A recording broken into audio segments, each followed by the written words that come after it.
చేపట్టింది. ఇటీవల 3 రోజుల పాటు రిలే నిరాహార దీక్షలు కూడా మన పార్టీ ఆధ్వర్యంలో చేపట్టాం. మరి ప్రతి ఒక్కరు కూడా ఆలోచించండి, కొన్ని లక్షల మంది టీచర్ ఉద్యోగం సాధించాలని చెప్పి లక్షల రూపాయలు ఖర్చు పెట్టి ట్రైనింగ్ తీసుకొని ఏళ్ల తరబడి నిరీక్షించి ఎప్పుడు డిఎస్సి నోటిఫికేషన్ వస్తుందా, ఎప్పుడు పరీక్ష రాసి టీచర్ కావాలా అని చెప్పి ఎంతో మంది కొన్ని లక్షల మంది నిరీక్షించారు. కొన్ని లక్షల రూపాయలు ఖర్చు పెట్టారు, కొన్ని ఏళ్ల తరబడి నిరీక్షించారు. మరి ఇవాళ తీరా 2025 డిఎస్సి నోటిఫికేషన్ ఏదైతే ఈ కూటమి ప్రభుత్వం ఇచ్చిందో ఆ నోటిఫికేషన్ వల్ల నిరుద్యోగుల ఆశలు పూర్తిగా ఆవిరైన పరిస్థితి మనం చూస్తా ఉన్నాం. ఎంత ఘోరం అంటే ఎన్ని అవకతవకలు, ఎన్ని అక్రమాలు అంటే ప్రతి ఒక్కరు కూడా అర్థం చేసుకోవాలి. అంటే ఈ ప్రభుత్వము అతనికి మళ్ళా ఉద్యోగం ఇవ్వకుండా పక్కన పెట్టింది. అంటే దీంట్లో 2, ఒకటి అతను పేపర్ లీకేజీ చేసి స్టేట్ ఫస్ట్ ర్యాంక్ వచ్చింటే ఈ నోటిఫికేషన్ పూర్తిగా నిర్వీర్యం చేయాల్సిన పరిస్థితి బాధ్యత ప్రభుత్వం మీద ఉంది. లేదు పేపర్ లీకేజీ చేయలేదు అంటే అతనికి ఉద్యోగం ఇవ్వాల్సిన అవసరం ఉంది. కానీ ఈ ప్రభుత్వం అతన్ని పూర్తిగా పక్కన పెట్టిందంటే లీకేజీ జరిగిందని ఈ ప్రభుత్వం సాక్షాత్ ప్రభుత్వం ఒప్పుకుంటుందనే విషయాన్ని కూడా మీ అందరికీ కూడా నేను మనవి చేస్తా ఉన్నాను. అదేవిధంగా ఒక్క పేపర్ లీకేజీతోనే ఈ ప్రభుత్వం సరిపెట్టలేదు. పేపర్ లీకేజీతో పాటు స్పోర్ట్స్ కోటాలు అంటే వాళ్లకు ఉద్యోగాలు ఇవ్వడం కోసం స్పోర్ట్స్ కోటాను ఎంత ఘోరంగా వాడారంటే ఒకసారి గతంలో స్పోర్ట్స్ కోటాలో ఉద్యోగం రావాలన్నా కూడా డిఎస్సి ఎగ్జామ్ రాయడం మ్యాండేటరీ.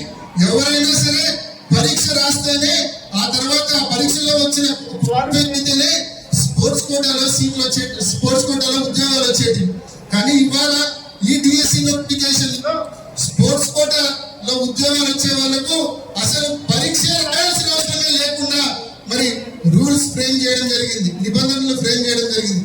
పరీక్ష రాయకుండానే కేవలం స్పోర్ట్స్ సర్టిఫికేట్ తో క్వాలిఫై కాకుండానే డిఎస్సి ఉద్యోగము, డిఎస్సిలో టీచర్ ఉద్యోగం సాధించే పరిస్థితి మరి దోచిపెట్టే పరిస్థితి మరి ప్రభుత్వం తీసుకొచ్చింది.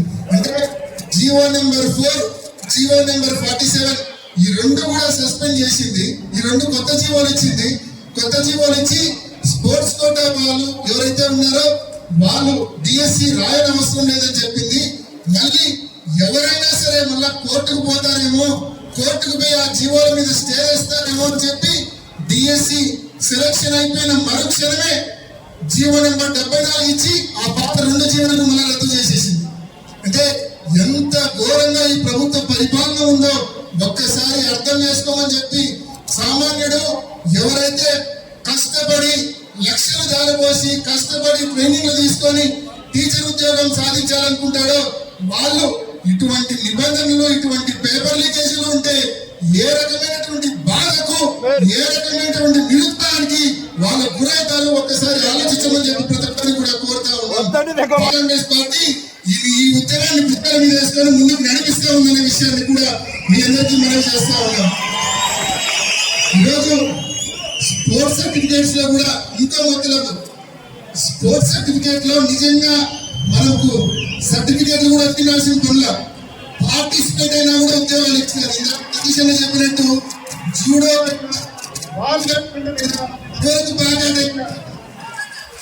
ఉద్యోగాలు విదేశీలో అంటే కష్టపడి చదువుకుంటున్న వాళ్ళ పరిస్థితి ఎంత దారుణంగా తయారైందో ఆలోచించేయమని చెప్పి మీ అందరినీ కూడా మనవి చేస్తా ఉన్నాను. ఇవాళ డిఎస్సి అక్రమాలకు సంబంధించి ఇప్పటికే వచ్చిన 2 నెలలుగా వైఎస్ఆర్ కాంగ్రెస్ చేస్తా ఉంది. రోడ్లు వచ్చినప్పటి నుంచి 2 సంవత్సరాల పైగా పిల్లలకు సంబంధించిన ఫీజు రీయింబర్స్మెంట్ బకాయిలు చెల్లించడంలో ఇవాళ కాలేజీల్లో చాలా మంది ఇంజనీరింగ్ పాస్ అయ్యి డిగ్రీ పాస్ అయ్యి వస్తూ ఉన్నారు. వాళ్ళ పరిస్థితి ఏంటంటే కాలేజీలు సర్టిఫికెట్లు ఇవ్వడం లేదు.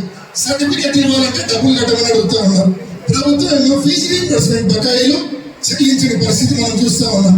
దాదాపు 7,000 నుంచి 8,000 కోట్ల రూపాయలు ఫీజు రీయింబర్స్మెంట్ బకాయిలు కావచ్చు, అదేవిధంగా వసతి దీవెన బకాయిలు కావచ్చు, 7 నుంచి 8,000 కోట్ల రూపాయలు ఈ ప్రభుత్వం పేద పిల్లలకు సంబంధించిన తల్లిదండ్రులకు ఇవ్వాల్సిన అవసరం ఉంది. ఆ డబ్బును కూడా తక్షణమే రిలీజ్ చేయవలసిందిగా ఈ సభ సాక్షిగా ప్రభుత్వాన్ని డిమాండ్ చేస్తూ ఉన్నాం. ముఖ్యంగా ఎన్నికలప్పుడు ఈ ప్రభుత్వం ఏం చెప్పింది, మనం చేసేటి కాకుండా ఇంకా ఎన్నో చేస్తామని చెప్పింది. చివరికి ఉన్న మంచి పథకాలు కూడా ఆరోగ్యశ్రీ, ఫీజు రీయింబర్స్మెంట్ వంటి ఉన్న పథకాలను కూడా ఈ ప్రభుత్వం నిర్వీర్యం చేయడము, పూర్తిగా తీసివేయడము ఎంతవరకు సమంజసమని ప్రతి ఒక్కరు కూడా ఆలోచన చేయమని చెప్పి ప్రతి సోదరుని కూడా చెప్తా ఉన్నాం. తక్షణమే ఫీజు రీయింబర్స్మెంట్ బకాయిలు చెల్లించాలా, కాలేజీలకు ఆ డబ్బులు చెల్లించి పిల్లలకు సర్టిఫికెట్లు ఇప్పించే కార్యక్రమం చేయాలని చెప్పి ఈ ప్రభుత్వాన్ని గట్టిగా డిమాండ్ చేస్తూ, అదేవిధంగా సూపర్ 6, సూపర్ 7 లో భాగంగా ఈ గవర్నమెంట్ ఎన్నికలప్పుడు కూటమి ప్రభుత్వం స్పష్టంగా అన్ని పార్టీలు కలిపి నిరుద్యోగ వృత్తి నెలకు 3,000 రూపాయలు ఇస్తామని చెప్పినారు. అక్షరాల 3,000 రూపాయలు నెలకు ఇస్తామని చెప్పినారు. ఇప్పటి వరకు 26 నెలలు గడిచిపోయింది. 1,08,000 రూపాయలు ప్రతి నిరుద్యోగికి ప్రభుత్వం బాకీ ఉంది. 1,08,000 రూపాయలు కనీసం ఈ 26 మాసాల్లో ఒక్క రూపాయి ఈ ప్రభుత్వం చెల్లించిందా చెప్పి మీ అందరినీ కూడా అడుగుతూ ఉన్నా. తక్షణమే ఈ ప్రభుత్వం ముందుకు వచ్చి 1,08,000 రూపాయలు బకాయి చెల్లించడమే కాకుండా, ప్రతి నిరుద్యోగికి బకాయి చెల్లించడమే కాకుండా ఇకపై ప్రతి నెల 3,000 రూపాయలు ప్రతి నిరుద్యోగికి ఇవ్వాల్సిందేనని చెప్పి ఈ ప్రభుత్వాన్ని గట్టిగా డిమాండ్ చేస్తాం. సూపర్ 6, సూపర్ 7 హామీలు ఎట్టి పరిస్థితుల్లో అమలు చేయాలా? ఆ సూపర్ 6, సూపర్ 7 చెప్పే మీరు అధికారంలోకి వచ్చినారు. అధికారంలోకి వచ్చినాక ప్రజలను ఘోరంగా మోసం చేస్తూ ఉన్నారు. ఎట్టి పరిస్థితుల్లో కూడా సూపర్ 6, సూపర్ 7 హామీలు అమలు చేసి తీరాల్సిందేనని చెప్పి ఈ ప్రభుత్వాన్ని, మొత్తం నిద్రలో ఉన్న ప్రభుత్వాన్ని మరి నిద్ర లేవని చెప్పి లేచి సమస్యలన్నీ చూసి ఈ పథకాలు అమలు చేయమని చెప్పి గట్టిగా మద్దతు చేస్తూ, అదేవిధంగా స్థానికంగా మరి ముఖ్యంగా రైతుల పరిస్థితి, సిపిఆర్లో ఈరోజు చిత్రావతి రిజర్వాయర్లో కేవలం 3 టీఎంసీలు నీళ్లు మాత్రమే ఉన్నాయి. సెప్టెంబర్ 1వ తేదీ కల్లా అది 2 టీఎంసీల కిందికి నీళ్లు వస్తాయి. అయినా ఈ జిల్లా కలెక్టర్ కానీ, ఇరిగేషన్ సిఈ కానీ వీళ్ళెవరికి కూడా, లేకుంటే కూటమి నాయకులకు కానీ వీళ్ళెవరికి కూడా గండికోట నుంచి చిత్రావతికి నీళ్లు కావాలన్న ఆలోచన బహుశా ఏ ఒక్కరికి కూడా లేనట్టుంది. కొంచెం వాళ్ళు ఎంతో బిజీగా ఉంటారు. వాళ్ళ కార్యక్రమాల్లో వాళ్ళని అడుగుతూ ఉన్నాం. చిత్రావతి జగన్మోహన్ రెడ్డి గారి హయాంలో 5 టీఎంసీల నుంచి 10 టీఎంసీలకు జగన్మోహన్ రెడ్డి గారి హయాంలో సిపిఆర్ కెపాసిటీని పెంచారు. దాదాపు 270 కోట్ల రూపాయలు ఖర్చు పెట్టి 4 గ్రామాలు కట్టేసి 10 టీఎంసీలకు సిపిఆర్ కెపాసిటీని పెంచడం జరిగింది. స్టోరేజ్ కెపాసిటీ వాళ్ళ సిపిఆర్ కేవలం 3 ఉన్నాయి, 3 టీఎంసీ. సెప్టెంబర్ 1వ తేదీ కల్లా 2 టీఎంసీలకు పడిపోతాయి. సిపిఆర్ మీద ఇప్పటికే పులివెందుల, కదిరి, ధర్మవరం తదితర నియోజకవర్గాల తాగునీటి అవసరాలు ఉన్నాయి.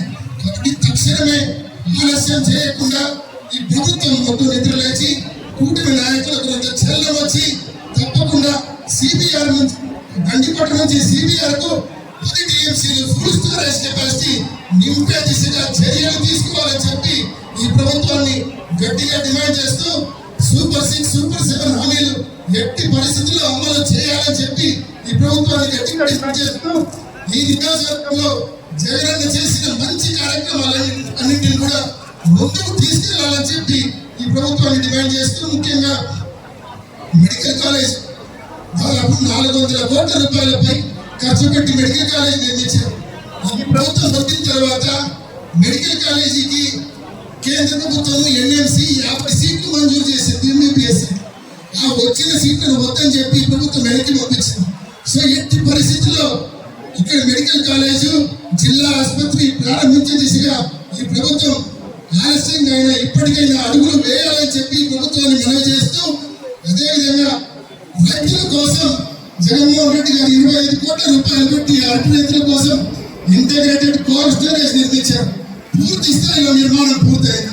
దాన్ని వినియోగంలో తీసుకుని రావాలని చెప్పి ఈ ప్రభుత్వాన్ని గట్టిగా డిమాండ్ చేస్తూ, ఇకపైన మొత్తం నిద్ర లేచి అవకతవకలు పక్కన పెట్టి, అక్రమాలు పక్కన పెట్టి, అక్రమార్జన పక్కన పెట్టి రైతుల కోసం, ప్రజల కోసం, యువత కోసం పనిచేయమని చెప్పి ఈ ప్రభుత్వాన్ని గట్టిగా డిమాండ్ చేస్తూ, తక్షణమే ఆ దిశగా పనిచేయాలని చెప్పి సూపర్ 6, సూపర్ 7 హామీలు అమలు చేయాలా, ఫీజు గవర్నమెంట్ బకాయిలు చెల్లించాలా, అదేవిధంగా డిఎస్సి పైన డిఎస్సి అక్రమాల పైన సిబిఐ ఎంక్వైరీ వేయాలా, అదేవిధంగా ఈ అవకతవకలకు కారణమైన లోకేష్ రాజీనామా చేయాలి అన్న డిమాండ్తో మరి ఏదైతే మనం కార్యక్రమం చేపట్టామో ఆ కార్యక్రమానికి ఇంత పెద్ద ఎత్తున వేల సంఖ్యలో వచ్చిన అన్నదమ్ములు అక్కచెల్లెమ్మలు రైతులు యువత ప్రతి ఒక్కరికి పేరు పేరున హృదయపూర్వక ధన్యవాదాలు తెలియజేస్తూ ఉదయం కాలం నుంచి ఈ కార్యక్రమాన్ని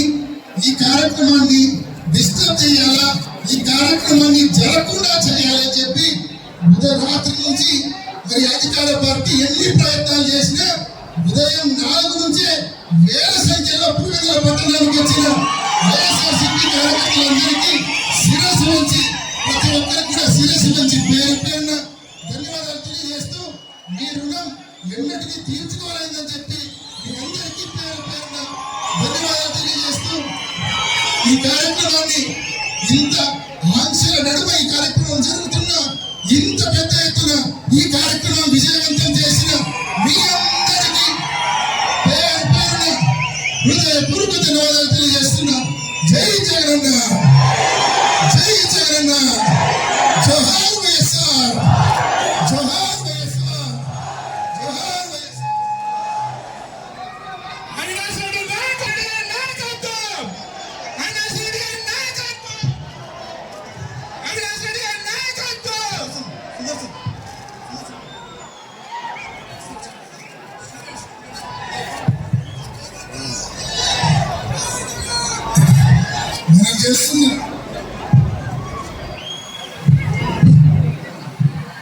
మనం చేస్తున్న ఈ ర్యాలీకి, ఈ నిరసన కార్యక్రమానికి మనకు మద్దతుగా ఎంతో మంది విద్యార్థులు కూడా వచ్చారు.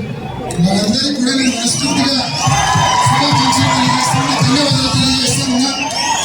మీలో ఇంత చైతన్యం రావడం మా అందరికీ సంతోషించదగ్గ విషయం, మేమంతా గర్వించదగ్గ విషయం.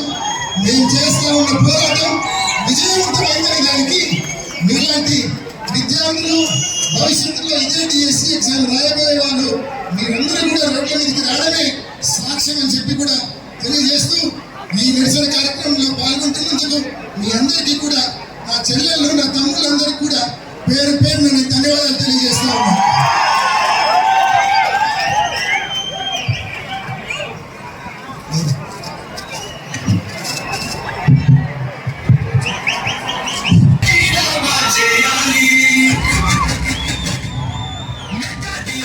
పేరు చెప్పి చేశారు ఇచ్చిన